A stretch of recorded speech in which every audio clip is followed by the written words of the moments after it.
I sat on a desolate beach we had found. There was no one, no seagulls, nothing, just the sounds of the waves whooshing and the pebbles being dragged slowly back into the sea as the tide went out.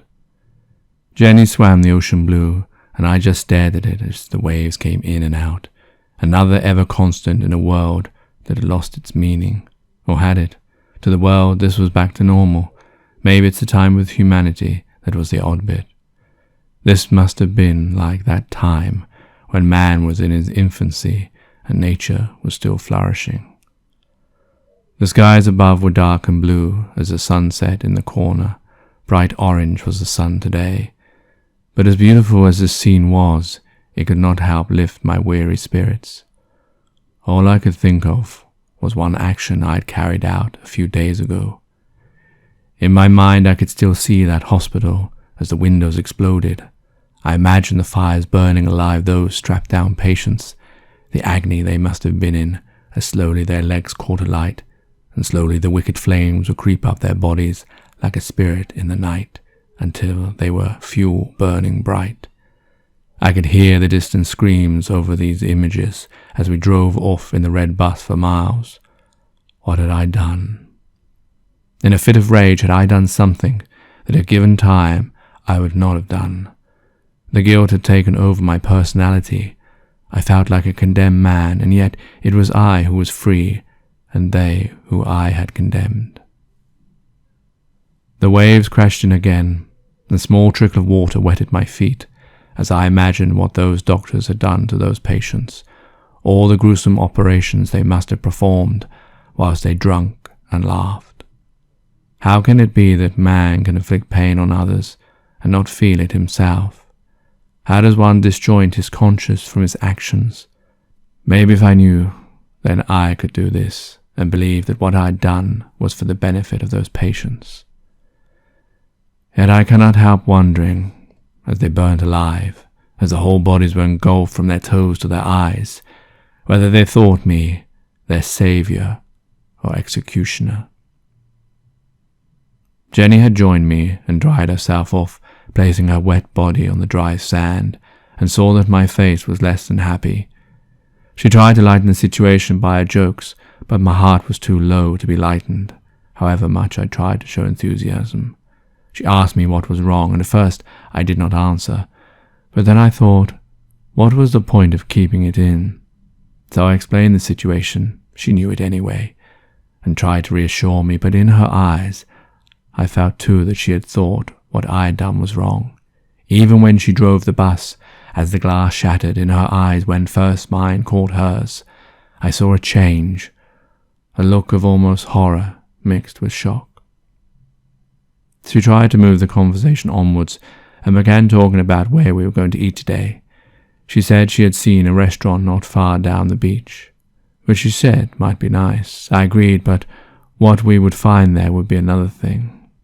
As time was playing a big part in our survival, the food we found was almost always off, save that found in tins or in refrigeration. Soon we would have to move on from the city, which seemed to have taken longer than necessary, but once out of the city, we would be safe. As we strolled down the edge of the beach, the stars lighting our way, Jenny talked about her daughter, how she enjoyed playing with her, how she missed her and wanted to put flowers on her lonely grave. As she spoke, I went off into a dreamlike state. I thought of how we had once had so much, however insignificant it had felt. We had life all around us, and able to do so much, and now that it had all been taken away, every dream or desire gone, all we had now was survival, to live another day, unsure really of what we were living for, whether life would ever be the same again. It made me think how man is very selfish of all that he has been given, all too often ready to verbally throw it all away, as if it were nothing, and yet it is indeed the most precious gift, but only seen once it is gone. I told Jenny of my past, how I had become a tramp, how that once I had lived like her, like any ordinary person, that I went to work, had a wife, but she was killed, murdered. It was a Tuesday, and I was unusually late from work. I opened the front door, and already in my mouth was what I was going to say to her. I was going to moan, as I found myself doing so much. Something she had said to me the night before, but before I was able to, I saw in the dark light of the room her body laying on the floor, a table fallen, covering her face. I could see the blood. I rushed over to her, instinct, nothing more, for she must have been dead for some while. I slipped on the bed, picked up the table, and there was her once beautiful face. I could have died there and then if it was my choice, but my body took what it saw, my heart never did. Her face was battered, broken. I could see her nose bone sticking through, her tongue was slit, at first I thought by a knife, but it was wedged between her teeth. Her face and eyes especially looked straight towards me, with extreme pain. Oh, dear God, dear God. Her face, it was so painful. Whatever was done to her, she bared it till she died. I don't know what she thought in those last moments, whether she wished her murderer would leave, whether someone would come up, I would phone, and her attacker would leave, whether she gave up and wished for death, or hung on, hoping that someone would come. Someone had heard her attacker.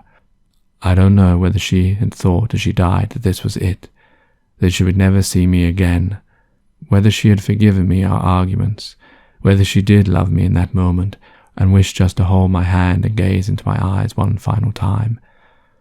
All I was left with was her painful eyes protruding, staring straight up at me, lifeless and yet full of emotion, full of pain. Her hands were dug into the carpets. What creature could have done this to her? Why?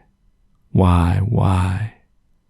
Just then I realized where I was. I saw Jenny and I'd stopped walking, and the waves were soaking her feet. I was crying, my face all red with anger. Jenny, this is why I left my house. I sold it, gave it all away, everything, left my job and went to the streets. I couldn't take it anymore.